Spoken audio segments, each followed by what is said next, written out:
This is one of those texts that probably needs a little more context, right? So this is during the United Kingdom of Israel. When it's not split between North Israel and South Judah. It's they've had three kings. They've had Saul, David, and Solomon. And Solomon did a lot of great things. He beautified Jerusalem.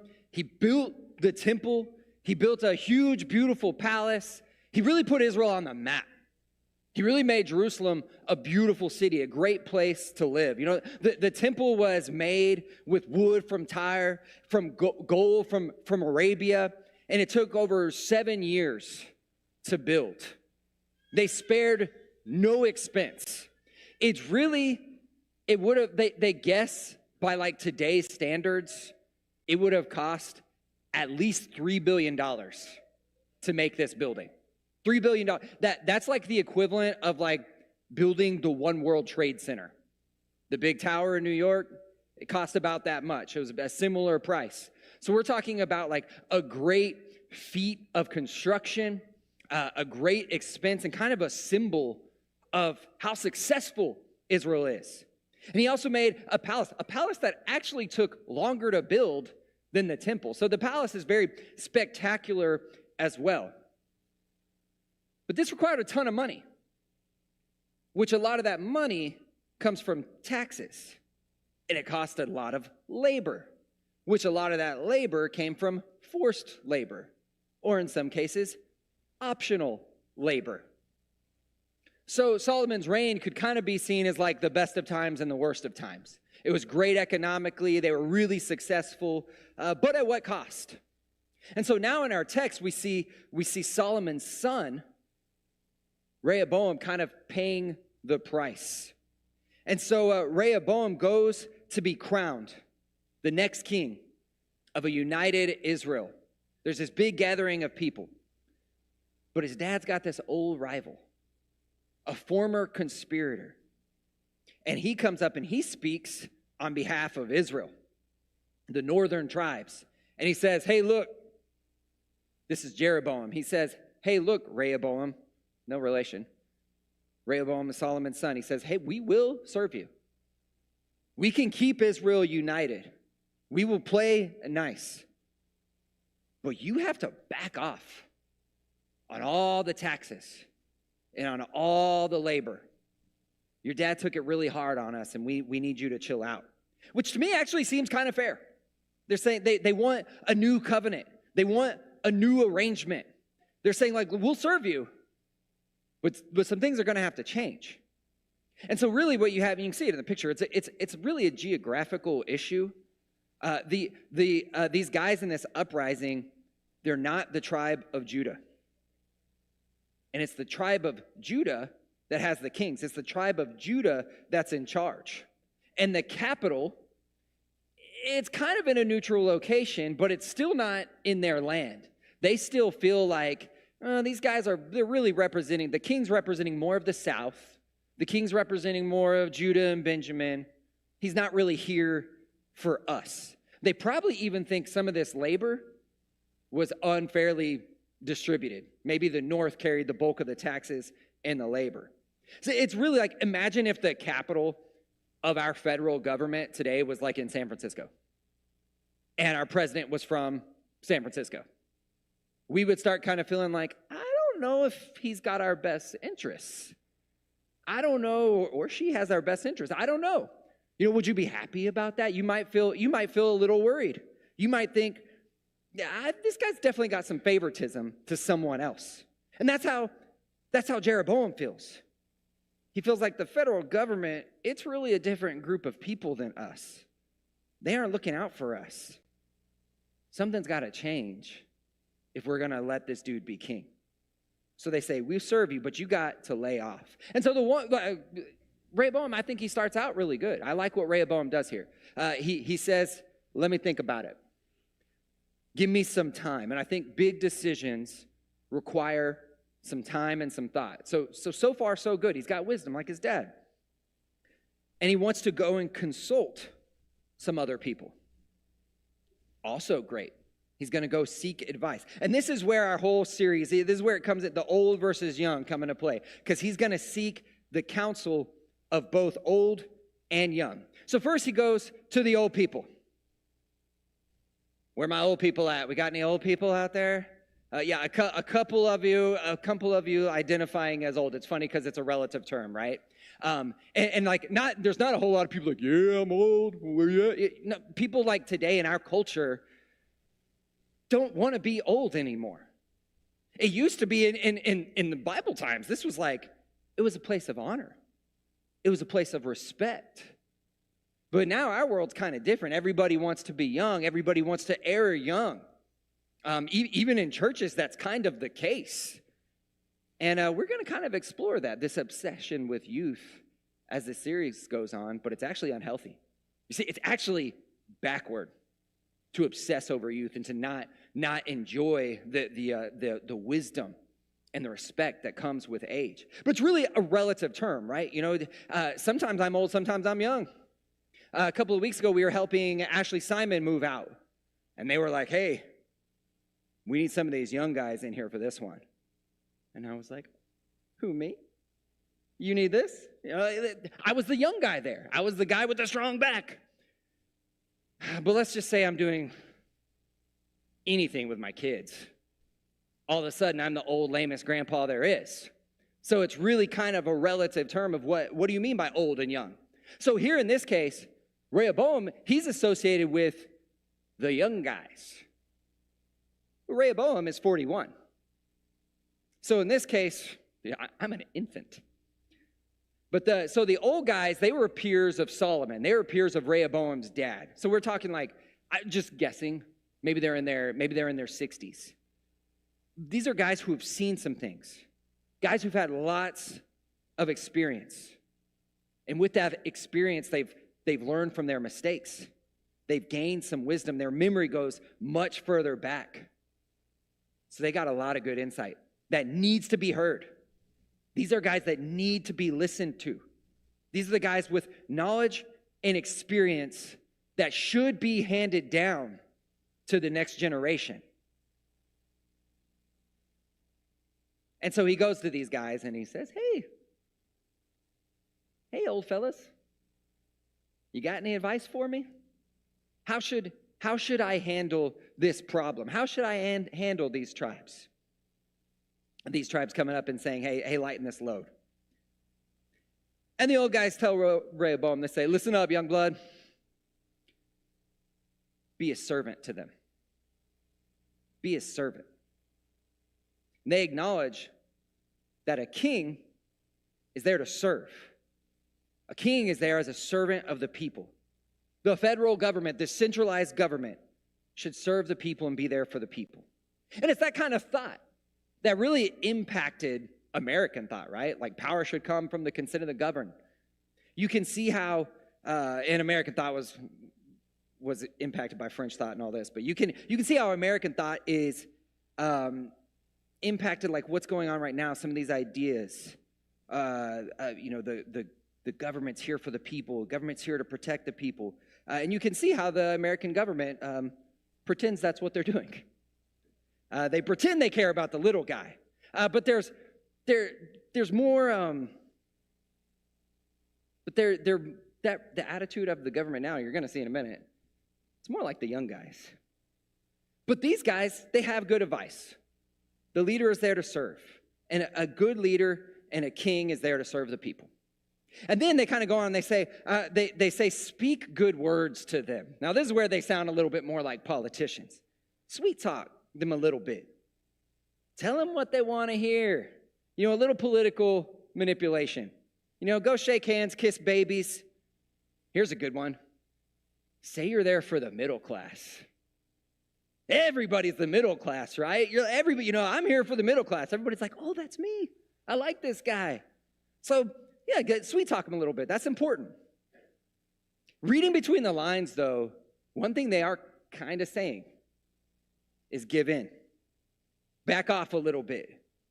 You might actually lose them if you don't. You might actually not be in a position to crack down on them. So you need to hear them out. You need to understand their plight. You need to see what they're going through. Don't just sit there and nod your head. Really listen and kind of think about what they're going through and read between the lines. Understand you may not have an option here.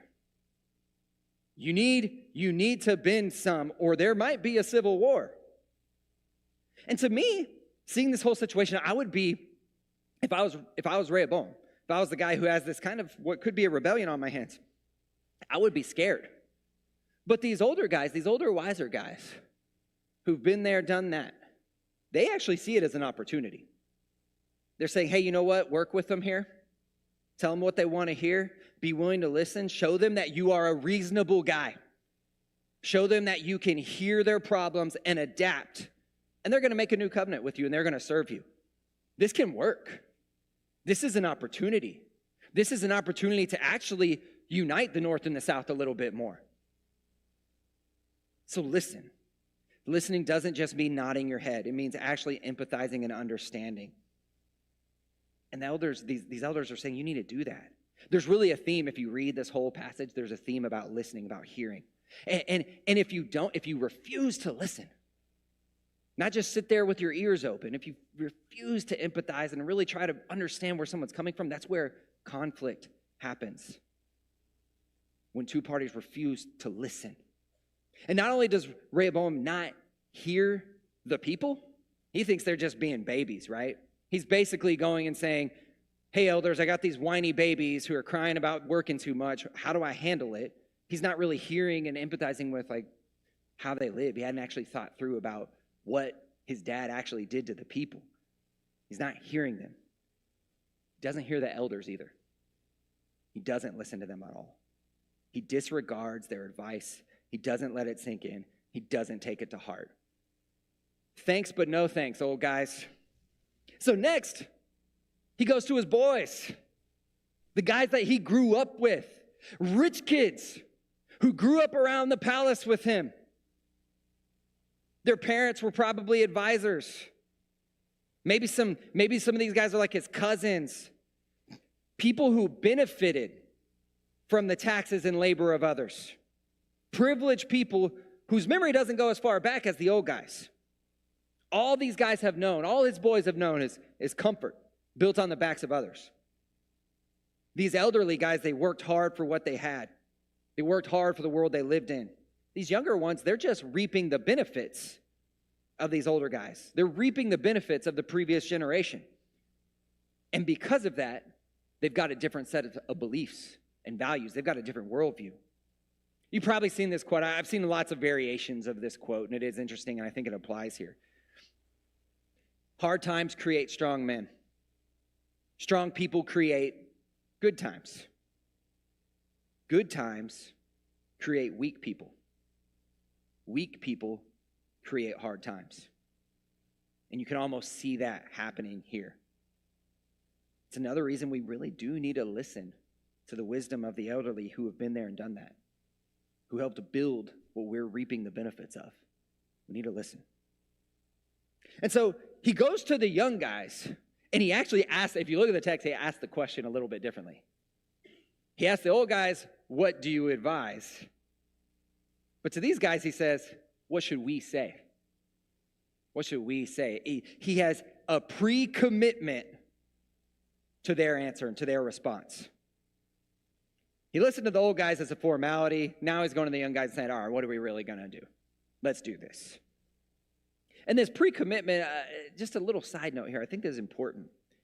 He's letting friendships control his administrative decisions. He's letting his friends sway decisions. Look, loyalty is good, friendship is good, but if a friend wants things a certain way and you know it's unhealthy, you know it's not right, you can't just make a bad decision for the whole group because of your commitment to a friendship. You can't do that. And I mean, that's actually a hard thing to stomach. I mean, I've seen that. It's hard to make a decision as a leader that might actually negatively impact a small group of friends. In one leadership book I've read, and I don't totally love this, but I did think it was an interesting point. It says, don't confuse friends with allies. Sometimes they're not the same thing. Sometimes a friend doesn't want what's best. Sometimes an ally might agree with you on some things, but they're not actually a friend. Sometimes your values and goals for an organization are different than your friends. Sometimes you don't want your friends' advice. And sometimes you don't want to do what they want because it may not be what's good for the whole. So I thought that was an interesting point. But again, he's not really listening. He's already pre-committed to whatever they're going to do. He's got pretty good advice from the elderly, didn't take it. Now he's already saying before he's even heard, okay, what are we going to do? And so their advice is, bro, you can't budge here. You got to crack down on these guys. You can't let them talk to you like that. You're the king, man. You can't take this. If you give a mouse a cookie, he's going to ask for a glass of milk. This is a slippery slope, man. You can't show any weakness. They have to know who runs this. They have to know who's in charge. So tell them, hey, for coming at me, you're going to work harder. Make sure they don't do this again. Make sure they never man up to you again. And it's interesting because these guys giving the advice, they all have something to lose, which might change their advice a little bit. If they give good advice like the elders did, they might lose some of their opulence. They might not have as much money in the bank. They might have to work more. They might not have as many nice things. So they're giving advice that protects them. They're giving advice that protects their little group, not the whole. They're giving advice that makes them not have to change. Because giving the right advice would make them change the way they live and change what they're doing. And it's funny, sometimes we have this stereotype that it's, oh, the old people, they're all set in their ways. They don't want to change. When in reality, it's the elderly who've seen more change than anybody. They live in a completely different world than they were born into. And it's interesting here because it's the young people in the story who won't change. It's the young people who are resistant, unwilling to break the status quo. And I think if we're honest, we're all like that in different ways. There are some ways young people are good about embracing change, but in other ways, we're just as bad as anyone else. Today, young people today are just as bad as anybody else about being set in their ways. I do not want to change this. We're just as set in our ways as maybe people we might critique for being set in their ways, if we're honest. I think it's a good thing to be aware of. When I ask somebody for advice, I need to know, is this advice concerning the whole? Or are they giving me advice that will help them and theirs and their friends and their family? Because that's going to skew the advice they give me. Are they going to give me the best advice for everybody or just them? And these guys, these young guys, they're giving the best advice for them, not the whole. I want the advice of someone who's looking out for everybody. And these wise elders were giving good advice that might have actually hurt them, but they were worried about the whole. And so unfortunately, Rehoboam didn't listen to the old people. He took the advice of the young. And the kingdom ends up splitting. No more united Israel. Now the northern tribes are Israel, the southern tribes are Judah. The northern tribes say, look, if you're gonna be like that, we're gone. So maybe the lesson today is listen to the old people. I really think that's kind of what the text is saying. Like, you should have listened to the old people. The old people are right. Probably an old guy who wrote this. If we're keeping score today on old versus young, old people are in the lead. We're looking at all these texts on which one it's airing on. Old people get a point on this one. And really, if you look at a lot of Scripture, it's saying the older should teach the younger. The older should teach the younger. That's going to be a running thing. The young people should listen to the old people. And there's kind of this pecking order. And whenever that pecking order changes up, and the young people start running and telling the old people what to do, it's kind of backwards. It's kind of backwards. That's not right. That is not the way things should be. But really, more than just you should have listened to the old people here, the story is like, hey, you should listen at all. Rehoboam didn't listen to anybody. Verse 15, we didn't read it in the text, but it reiterates, the king did not listen to the people. He didn't listen to the wisdom of the elderly. He just selfishly did his own thing. We need to be willing to really listen. Be willing to hear criticism. Be willing to hear what we don't want to hear. And change what we do not want to change. The way a friend put it to me the other day is, we need to be able to hear what might cause us a little pain. We may need to be able to hear what might be a little hit to our ego. And that requires a lot of humility, right? But growth and transformation won't happen until you're willing to hear that and embrace that. If you don't listen, chaos will ensue. We've got to be people willing to listen. There's a part of me as I was reading this story that, I actually agree with the young guys. If you let loose, they're going to walk all over you. You could feel the kingdoms just slipping away if he bows here, if he lets them have their way. But what do I know? I'm just one of the young, dumb guys, right? But I can see it. Rule through strength. Rule through power. Rule through oppression. Not love. Not service. Not humility. That's not going to get you what you want. I just can't help but think of the ways of God here. And the ways of Christ. They're really counterintuitive. They're counterintuitive because it says, aim for the good of others, not me. That's counterintuitive. Aim for the good of others, not me. It's counterintuitive because it says, worry about the whole, not the individual. That's counterintuitive. That's not how our world thinks. And there's a lot of books about the leadership of Jesus. And there is something really powerful in humble servant leadership. Don't get me wrong. I think it's awesome. But when it really comes down to it, the sacrificial ways of Jesus, followed through to completion, aren't the best formula for long-term business success. They aren't the best thing for to really just have this great organization, because the ways of Jesus look outward. The ways of Christ aren't always a good leadership model, not in every way. And as I look at the history of the church and who Jesus is, I just can't help but think, maybe we as Christians aren't meant to wield political power, but challenge those that do. Maybe we as Christians aren't meant to hold and keep and preserve political power, but challenge those that abuse it. That's what Jesus did. Jesus was super powerful, but in the back doorway, in a holy way. Not in a greedy way, not in a power-mongering way, not in a controlling way. And he definitely challenged those that abused power. The elders in this story, they get it. They don't want to abuse power. They don't want to see power abused anymore. These young guys, the power got to them. Because these young guys, they think a king's right is to rule and to be served. But we know that the Son of Man came not to be served, but to serve, and to give his life as a ransom for many.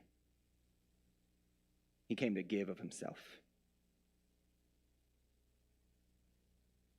If you're here this morning and you want to be one of his royal subjects, if you want to accept the gift that Jesus offered, if you want to be part of a kingdom where the king's not oppressive, he's not controlling, but he's loving, he's self-sacrificial, self-emptying, that's the kind of king I want. If you want to give your life to that God, or if you need any prayers or encouragement from the congregation, we invite you to come now. As together we stand and sing.